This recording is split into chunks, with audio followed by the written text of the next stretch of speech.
गाँव गाँव कुआं किनारे छत्ते करने लगे तो भगाते हैं। भगाना नहीं चाहिए वैसे, लेकिन अक्सर लोग भगा देते हैं कि अरे ये गाँव गाँव करता है। ऐसे काकभूषुंडी ने पक्षी राजा को कथा सुनाई, यानी जहाँ छोटे और बड़े ऊंच नीच का जो भेद समाप्त कर दे, गागर में भी सागर को जो समाहित कर दे, वो राम कथा है। और इस बात से सती जी इसलिए इस बात को, इस मर्म को नहीं समझ पाई क्योंकि अभिमान उनके अंदर धरा हुआ। अब आगे बढ़े तो संत जन बहुत सुंदर संदेश देते हैं कि सती जी की दृष्टि में राम जी सच्चिदानंद नहीं थे, क्योंकि एक सामान्य दृष्टि से देखें तो जो रो रहा है कैसे मिल सकता है, जो माया पीछे दौड़कर अपनी पत्नी को गंवा दे वो सत्य कैसे हो सकता है। ये सारे प्रश्न सती जी के मन में आ रहे हैं। लेकिन भोलेनाथ जी की दृष्टि अलग थी, क्योंकि कथा सुनने वालों की दृष्टि, वो दिव्य दृष्टि मिल जाती है संतों के प्रसाद से, गुरु के प्रसाद। गुरु पद रज मृदु मंजुल अंजन नयन अमी दृग दोष भंजन। गुरु के प्रताप से, संत के प्रताप से एक सच्चा जो कथाकार होता है वो श्रोता की आंखें खोल देता है और उसे एक ऐसी दिव्य दृष्टि प्रदान करते हैं जो साधारण सी कथाओं में भी गूढ़ बातों को समझ लेते हैं। तो भगवान शंकर की दृष्टि में भगवान राम सच्चिदानंद थे, क्योंकि हे ईश्वर तुम ही संसार में सत्य हो और आप रो रहे हो, इससे हमें ये संदेह नहीं करना चाहिए कि आप रो रहे हो तो आपको आनंद नहीं मिलता। और यही जीवन की सच्चाई है सजन। अपने लिए तो सभी रोते हैं, पर भगवान ने जब भी रोया है तो दूसरों के कल्याण के लिए ही रोना स्वीकार किया है। और अक्सर मैं कथाओं में कहती रहती हूँ कि जब हम दूसरों के लिए रोते हैं तो वहीं पर एक सच्चे आनंद की अनुभूति हमको होती है। इसलिए भगवान राम ही सच्चे आनंद के धाम है। और गोस्वामी जी ने इसे निकारा है और कहा,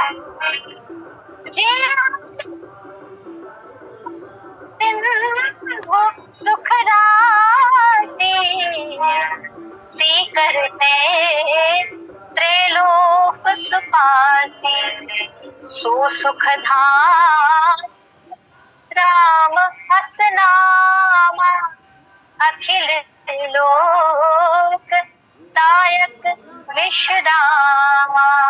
तो जो दूसरों के लिए रोता है वही सच्चे आनंद को प्राप्त करता है, वही जीवन के मर्म को समझ पाता है, वही जीवन के उद्देश्य को समझ पाता है। राम जी की कथा हमें ये सिखाती है कि अपने लिए नहीं, दूसरों के लिए रो। तो राम जी इसलिए आनंद के धाम है। और फिर कथा आगे बढ़ी तो सती जी ने उस समय भगवान शंकर जी ने जब पूछा कि सती तुमने परीक्षा ले ली, तो पहली बात तो ये है कि भगवान परीक्षा के नहीं विषय है। भगवान को प्रतीक्षा से पाया जा सकता है, परीक्षा से नहीं समझा जा सकता। तो सती जी ने परीक्षा ली और परीक्षा लेने के लिए सीता जी का वेश बना लिया। फिर संत ये भी कहते हैं कि मन ना रंगाए रंगाए जोगी कपड़ा। कबीर जी ने कहा है कि जब हम किसी जोगी का वेश धारण कर लेते हैं पर जोगी के वेश के अनुरूप अपने मन को नहीं रंग पाते, तो उस वेश का कोई औचित्य नहीं है, उस वेश का कोई अर्थ नहीं। उसी तरह से सती जी ने सीता का वेश तो धर लिया, पर सीता जी के जीवन जीने की जो शैली थी, सीता जी का जो जीवन था, उनको वो समझ नहीं पाई, क्योंकि कथा ही ठीक से नहीं सुनी थी। सारी व्यथा का जन्म फिर यहीं से हुआ था। अगर उन्होंने कथा ठीक से सुनी होती तो सीता जी को भी समझ लिया होता। माँ सीता सदा राम जी के सामने सामने नहीं चलती, पीछे चलती हैं, जबकि आगे हुई चली पंथ ते ही जे ही आवत नर हो। सती जी आगे चल रही थी जबकि सीता जी पीछे चलती हैं। उभय बीच श्री सोहति कैसी, ब्रह्म जीव बिच माया जैसी। राम जी आगे चलते हैं और हमारे यहाँ होली में एक गीत भी गाते हैं, आगे आगे राम चलते हैं पाछू लक्ष्मण भाई, मांझ मझोलन सिया जानकी चित्रकूट बर जाई, अयोध्या मानी को अरे हारे अयोध्या मानी को न लागे रे। तो वेश बनाना अलग चीज है और वेश के अनुरूप जीवन जीना अलग। रावण के साथ भी यही हुआ। रावण ने भी तो साधु का वेश धरा था, लेकिन साधु जैसे अपने जीवन को नहीं बना पाए। तो कपड़े रंग लेने से या वेश बना लेने से कोई साधु नहीं हो जाता, कोई सीता नहीं हो जाती। भीतर से हमारा मन, अंतःकरण जो है वो पवित्र होना चाहिए। देखिए काकभूषुंडी जी का वेश तो कौवे का था, लेकिन वो कितने महान भक्त कहलाए। उत्तर दिशि सुंदर गिरि नीला, जह रह काक भुषुंडी सुशीला, राम भगति पथ परम प्रवीणा, ज्ञानी गुण गृह बहु कालीना। और इसलिए अंग्रेजी में भी एक कहावत है कि all that glitters are not gold, है ना। हर चमकने वाली चीज सोना नहीं होती, हर चीज जैसा दिखती है वो अंदर से वैसा हो जरूरी नहीं है। तो सती जी आगे आगे चलने लगी। अब उसके बाद चलो ठीक है, परीक्षा ले ली, कोई बात नहीं। फिर शिव जी से क्षमा मांग लेनी चाहिए थी कि क्षमा करें भगवान भोलेनाथ, मैंने आपकी बात नहीं मानी और भगवान की परीक्षा ले ली। लेकिन यहाँ पर भी एक गलती और सती जी से हो जाती है कि उन्होंने भगवान शंकर के सामने सत्य को स्वीकार नहीं किया, सत्य को जीवन में नहीं अपनाया और झूठ को अपनाने के कारण उनका परित्याग भगवान शिव जी ने कर दिया। हालांकि ये दोनों एक साथ ही कैलाश में रहते थे, लेकिन मानसिक रूप से जो त्याग होता है वो शारीरिक त्याग से कहीं ज्यादा दुखदायी होता है। सती जी को हर बार ये बात पश्चाताप, उनको हर बार ये बात खलती थी कि भोलेनाथ ने मुझे त्याग दिया। पर यही शायद अंदर से उनकी जो पीड़ा है भोलेनाथ से बिछड़ने का, जैसे जैसे ये पीड़ा बढ़ती गई, जैसे जैसे ये वियोग बढ़ता गया, यही बढ़ता हुआ वियोग, यही पश्चाताप उनको भगवान के अत्यंत करीब ले जाते गया। इसीलिए तो संत कहते हैं कि कभी कभी वियोग में भी ऐसा सुख होता है जो जिसे हम दुख कहते हैं, वही वियोग का दुख संयोग के सुख तक हमें ले जाता है। तो भगवान शंकर के प्रति इस बीच उनकी श्रद्धा बहुत अधिक बढ़ गई और फिर भगवान शंकर जी का अपमान राजा दक्ष जी की सभा में किया गया। अच्छा, यज्ञ के विषय में हमारे संत बताते कि राजा दक्ष ने कैसा यज्ञ किया था। ये एक ऐसा यज्ञ था जिसमें किसी का हित या किसी का कल्याण का उद्देश्य नहीं छिपा हुआ था। इस यज्ञ में सिर्फ दिखावा था, प्रदर्शन था। और भगवान राम जी को पाने के लिए राजा दशरथ जी ने भी यज्ञ किया था, पर उस यज्ञ का उद्देश्य मानस प्रेमी सज्जनों, उस यज्ञ का उद्देश्य दिखावा नहीं था। उस यज्ञ का उद्देश्य भगवान की प्राप्ति थी, जनमानस का कल्याण था। तो जब हम किसी भी प्रकार का यज्ञ करते हैं और उस यज्ञ का उद्देश्य प्रदर्शन ना होकर, दिखावा ना होकर, जनमानस का हित हो, जनमानस के कल्याण की भावना उसमें छुपी हो, भगवान के प्राप्ति की भावना लेकर जब हम यज्ञ करते हैं तो वो यज्ञ हमारा जरूर फलित होता है। लेकिन राजा दक्ष जी ने जो यज्ञ किया था उसमें ऐसी कोई भावना नहीं छिपी थी, उसमें सिर्फ प्रदर्शन छुपा था। इसलिए उस यज्ञ का विध्वंस किया गया। जैसे गुरुदेव विश्वामित्र जी ने भी एक यज्ञ किया था, गाधी तनय मन चिंता व्यापी, हरि बिन मरहिना निश्चर पापी। और उस यज्ञ को भगवान राम ने स्वयं उस यज्ञ की रक्षा की थी, क्योंकि विश्वामित्र जी के यज्ञ का उद्देश्य जनमानस का कल्याण था। यज्ञ बहुत लोग करते हैं, पर प्रदर्शन की भावना से हमें कभी भी यज्ञ नहीं करना चाहिए। या मुझे बहुत बड़ा समाज में सम्मान मिलेगा, या लोग मैंने यज्ञ किया तो लोग मेरा नाम जानेंगे, इस तरह से भावना से यज्ञ अगर हम करेंगे तो वो यज्ञ अधिक फलित नहीं होता है, वो यज्ञ सफल नहीं होता है। जो निष्काम भाव से और अच्छे उद्देश्य से जो यज्ञ किया जाता है वो सफल होता है, उसे भगवान स्वयं आके सफल करते हैं। जैसे उत्कृष्ट यज्ञ दशरथ जी ने करवाया था, श्रृंगी ऋषि वशिष्ठ बुलावा, पुत्र काम शुभ यज्ञ करावा। तो इस प्रकार एक भाव। और दूसरी बात यह है कि राजा दक्ष जी के सभा में ये कब से भगवान शंकर जी से बैर करने लगे, तो मैंने संतों से सुना है। एक बार की बात है कि भोलेनाथ और जब जिस समय राजा दक्ष जी को प्रजापति बनाया गया था तो सभी देवताओं ने खड़े होकर राजा दक्ष जी का सम्मान किया था, पर भोलेनाथ जी चूंकि राम भगवान के ध्यान में डूबे थे तो वे खड़े होकर सम्मान ना कर पाए। तो संत कहते हैं यही हम सबके जीवन की समस्या है कि कितने लोग हमें सम्मान करते हैं ये हमें दिखाई नहीं देता। अगर एक कोई सम्मान ना करे तो वो हमें सीधे दिखाई देता है और उसके पीछे हम उसको नीचे गिराने में लग जाते हैं। जबकि होना तो ये चाहिए कि कोई हमारा, ठीक है कि भोलेनाथ जी तो भगवान के ध्यान में लगे थे, पर व्यवहारिक जगत में भी अगर ऐसा होता है और जानबूझकर भी कोई अगर हमारा अपमान करता है तो भी जितने लोग सम्मान करते हैं उनको हमें देखना चाहिए, कौन हमारा अपमान कर रहा है इस पर हमें ध्यान नहीं देना चाहिए। मैं व्यवहारिक बात कर रही हूँ, भोलेनाथ तो खैर ध्यान में डूबे थे इसलिए सम्मान न कर पाए, पर व्यवहारिक जगत में भी है ना, निंदा स्तुति उभय सम, ममता मन पद कंज, ते संतन मोहि प्राण प्रिय गुण मंदिर सुख। भगवान कहते हैं मैं उन लोगों को पसंद करता हूँ जिनके लिए समाज में निंदा और स्तुति है ना, अपमान और सम्मान दोनों एक समान है। और जो लोग निंदा का डर न करके, अपमान का डर न करके अपने मार्ग में, सदमार्ग में चलते रहते हैं, अच्छे मार्ग में चलते रहते हैं, वो इस बात की परवाह नहीं करते कि कौन मुझे क्या कहेगा, ऐसे लोग ही जीवन में सफलता पाते हैं। पर सबसे बड़ी समस्या ये है कि हम सबका ईगो जो है, हम सबका अहंकार जो है, वो इस बात को स्वीकार नहीं करता। इसलिए यही कारण है, उस ईगो के कारण, उस अहंकार के कारण ही हम उस व्यक्ति को देखते हैं जो हमारा अपमान कर रहा है और उसको नहीं देखते जो हमारा सम्मान कर रहा है। बल्कि मान अपमान ये दोनों एक साथ जीवन में चलता रहता है। पर दक्ष ने अहंकार के वशीभूत होकर भगवान भोलेनाथ जी को अपने जीवन से निकाल दिया, भोलेनाथ जी का अपमान किया और जानबूझकर उन्हें न्योता नहीं किया।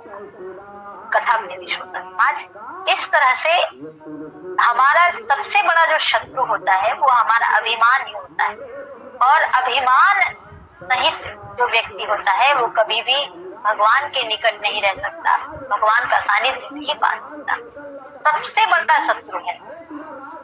इसलिए मैं सबसे बड़ा शब्द इसलिए क्योंकि अवगुण तो हमारे अंदर बहुत प्रकार के हैं, पर यह अभिमान एक ऐसा अवगुण है कि हमारे जीवन में 100 प्रकार की भी अच्छाई रहेंगी तो एक अभिमान रूपी बुराई उन 100 अच्छाइयों को खत्म करके रख देती। रावण के पास बहुत सारी अच्छाइयां, लेकिन एक अभिमान की बुराई ने उन सारे गुणों को एक साथ खत्म कर दिया। तो ये अभिमान बहुत खतरनाक है।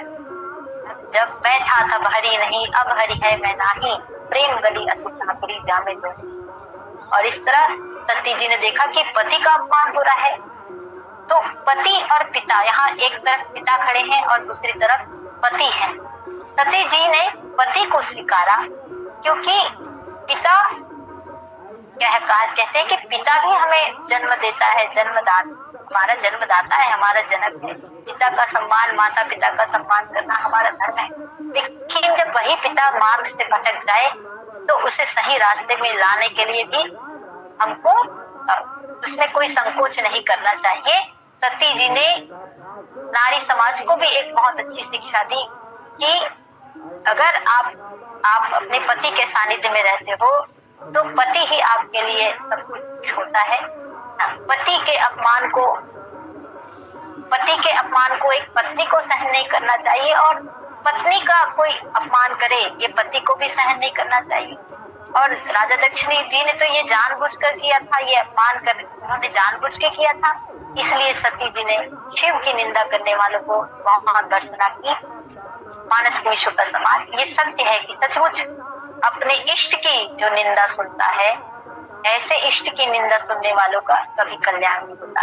और इस तरह से सती जी ने कहा कि जो शरीर मुझे अपने पिता से मिला है, पिता से उत्पन्न ये शरीर है, तो शरीर को रखकर मैं क्या करूंगी। और ये जीवन नहीं है कि जिस शरीर से हम भगवान का अपमान करते हैं, जिस शरीर को पाकर हम भगवान के सम्मान की रक्षा यानी भगवान का सम्मान नहीं कर पाते, ऐसे शरीर को रखने से कोई औचित्य नहीं। शरीर तो वही सार्थक है जिस शरीर को पाकर हम प्रभु से जुड़े, भगवान से जुड़े, भगवान के सानिध्य में रहे, तब इस शरीर को पाने की सार्थकता है। सती जी ने हम सबको एक संदेश दिया है ना कि ये शरीर जो मिला है वो क्यों मिला है।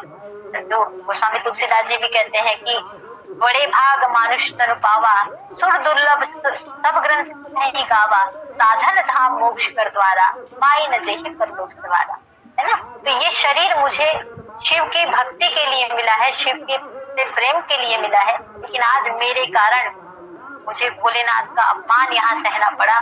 भोलेनाथ का अपमान हुआ, इसलिए इस शरीर रखने का मुझे कोई इसका कोई औचित्य नहीं है नजर आता है। माताओं और भाइयों, इस तरह से सती जी ने सती मरत हरिसन वर मांगा, जन्म जन्म शिव पद अनुरागा।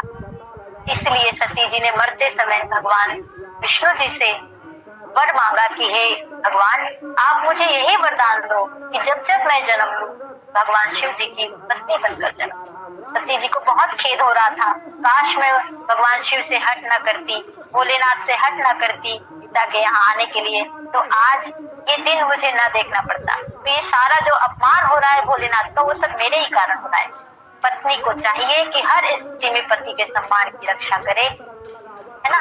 ये एक व्यवहारिक सूत्र हमें गोस्वामी जी यहाँ देना चाहते हैं।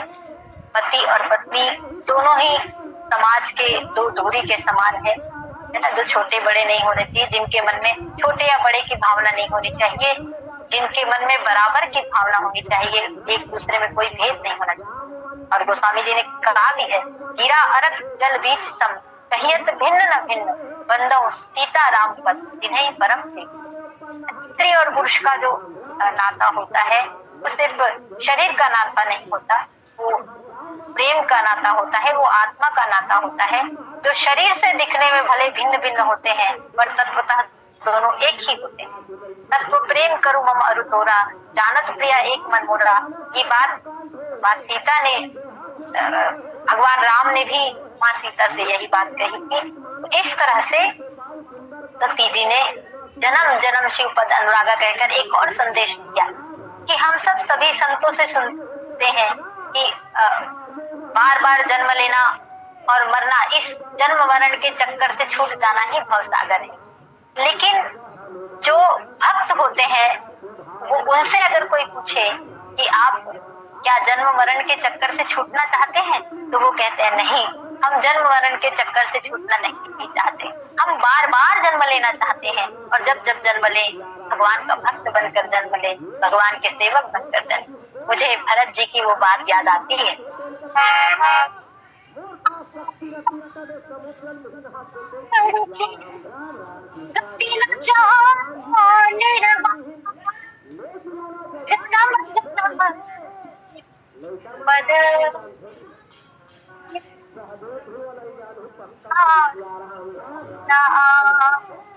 एक यही बात भरत जी ने भी कही थी प्रयागराज से, हे प्रयागराज, मुझे ये वरदान दे कि मुझे धर्म नहीं, मुझे अर्थ नहीं, मुझे कोई कामना भी नहीं और ना ही मुझे मोक्ष चाहिए। मैं जन्म मरण के चक्कर से भी छूटना नहीं चाहता, मैं बार बार जन्म लेना चाहता हूँ। जन्म जन्म, ये जन्म जन्म शब्द यहाँ भी आया कि बार बार मैं जन्म लेना चाहता हूँ।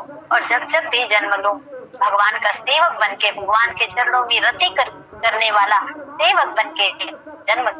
इस तरह से सच्चे भक्त जो होते हैं वो हर बार जन्म लेते हैं और हर बार भगवान का सेवक बनकर भगवान की सेवा करना चाहते हैं। तो इस तरह से जन्म लेना भी बुरा नहीं है सज्जनों। जन्म लेना वरना ये जीवन का चक्र है और इससे छूट जाना जीवन का उद्देश्य है। इस बात से मैं समझती हूँ, उसको स्वीकार करती हूँ। लेकिन यदि हमारा जन्म लेने के बाद उस जन्म को अगर हम अच्छे कामों में लगा रहे हैं, भगवान की सेवा में लगा रहे हैं, तो वो जन्म हमारा सार्थक हो जाता है। और यदि हम अपने मरण को भी भगवान की सेवा के लिए समर्पित कर रहे हैं, तो वो भी एक तरह से जीवन जो और मरण दोनों ही हमारा सार्थक हो जाता है।